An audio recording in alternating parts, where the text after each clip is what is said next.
Greetings, Nick and Billy. I'm not sure if this is going to be short, long or medium question, but I'll try and keep it succinct as I know how inundated you are with emails.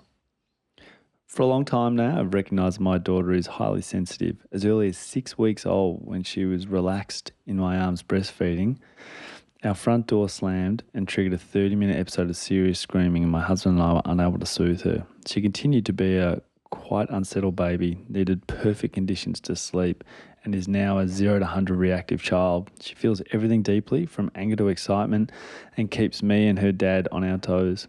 We never know what mood she'll be in from 1 minute to the next, and it affects our whole family. She's now almost 7 years old and will not flush the toilet or go near a hand dryer. She startles if I speak to her when she is engrossed in play and will then have a meltdown. I've read Dr. Aaron's book, The Highly Sensitive Child, and done her questionnaire where my daughter is a yes for 21 out of 23 questions. Some of these include complaining about scratchy clothing, doesn't do well with change, very sensitive to pain, notices subtleties, feels things deeply. These all seem to be the same traits as a child with ASD. After listening to your podcast from 1 through to 110, reading your book, Billy, and also seeing a developmental paediatrician, she has been coined as an anxious child, potentially stemming from ASD. We've started the process of neurodiversity assessment. I have found myself almost wanting the ASD diagnosis now because over the years I have used the term highly sensitive and people don't seem to understand or think it's just an excuse for her behaviours. I would like to know how you can tell whatever your child... I would like to know how you can tell whether your child is autistic or just highly sensitive, or are they just two different terms for the same thing? Sorry if this is a silly question. I love your work, Billy and Nick. I look forward to each episode and share them with all the people I know. Thank you for the life-changing work you're doing. Cheers. You're both included in my list of people you would most likely invite to your dinner party. Well, I like steak and red wine. But I'll have anything. So who would make your cut? Dinner party. You. I'd have some Wow. chicken pizza. So I know you'd come along. It's funny how you're so ready for it now that you just say me straight away. You don't do the pause, so I can't catch you on the pause. Who'd be your second choice? Oh, Henrietta. No one forgot a ticket for the live show for it. Yeah. So, save yourself there. No one famous. Nah, no one famous. Didn't you? Mate. Oh, I don't that know. hurts. I'd have I don't know who I'd have.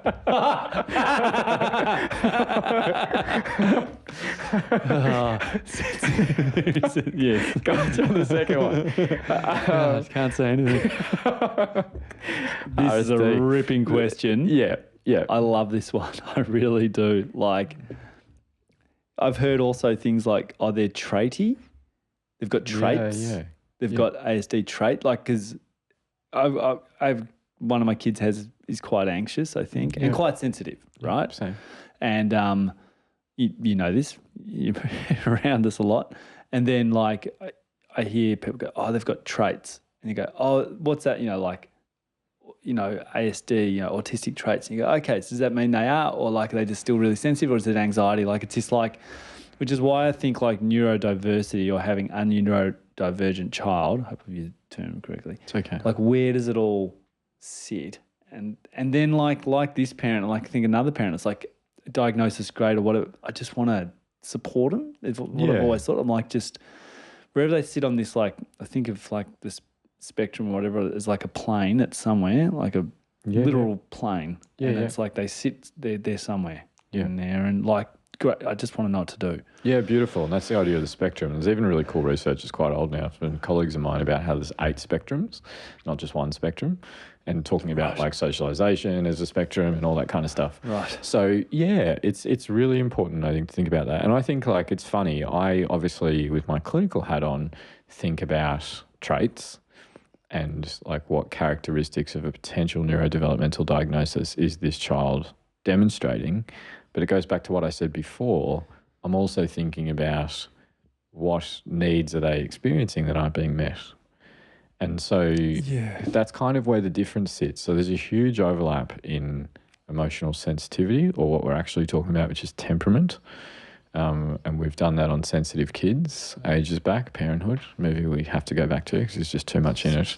8 episodes. Yeah, we were going to do a mini We were going to series. do a series on it. We were like, this is pretty rude. Yeah. And it's phenomenal. There's just so many kind of archetypal things in that movie.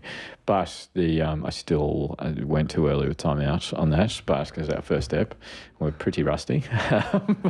Or pretty great. We didn't have rust, we had rust and other things, but we were green. But temperament is set. Temperament is set before you're born. We can catch a kid with sensitive temperament before they're a year of age, and that's what this parent is demonstrating. They've clocked it. Yeah, so they've caught that sensitivity in their temperament, because your temperament or emotional sensitivity is really how do you experience the world emotionally and how do you express those emotions. Neurodivergence is about a different way that your brain processes everything, not Incoming. just sounds, tastes, feelings, body language, other people, empathy. Like, it's not just how easily you struggle emotionally or have big reactions. Does that make sense? There's an overlap, but they're two different things. It really annoys me that people think that emotionally sensitive kids is just an excuse, because it's a need. And as we know, those kids thrive once they have sensitive, responsive, predictable, consistent relationships and environments. They do really, really, really well. So saying that it's an excuse is pretty awful. I'm also defending myself there in that moment, because I obviously have a sensitive temperament.